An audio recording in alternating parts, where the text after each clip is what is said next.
2026 தேர்தலில் உங்களுக்கு யார் முதலமைச்சர் நான் சொல்றேன்.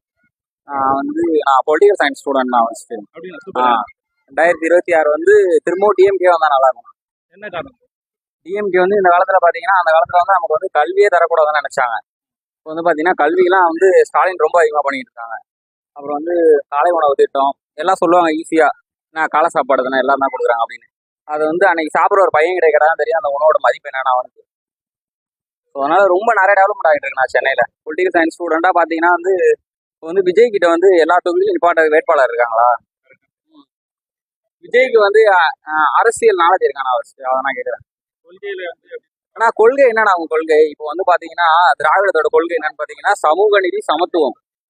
சமூக நீதினா இங்க உள்ள எல்லாருக்குமே சமமா இருக்குதான் சமூக நீதி. சமத்துவம்னா கீழே உள்ள ஒருத்தனை தூக்கி விடுவோம் சமத்துவம். அது திராவிடத்தோட கொள்கை. அடுத்து தமிழ் மொழி, தமிழ் விட்டு கொடுக்க கூடாது.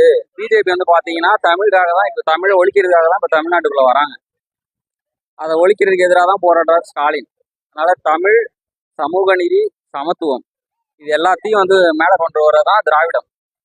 இதுக்கு எதிராக நடக்கிறதா பிஜேபி. அதனால நான் 2026 டிஎம்கே தான் நான் சப்போர்ட் பண்றேன். இப்போ பாத்தீங்கன்னா இப்போ செகண்ட் ஆடியோ லான்ச் ஒன்று நடந்துச்சு.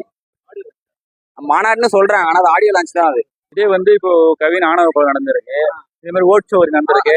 அவர் ஏன் பேசலன்னா அவருக்கு ஜாதி ஓட்டு வராது. அதை பத்தி பேசினா அதனால அதை பயப்படுறாரு. அதை பத்தியே பேச பயப்படுற அவரு எப்படி நாளைக்கு மக்களுக்காக பேச போறாரு?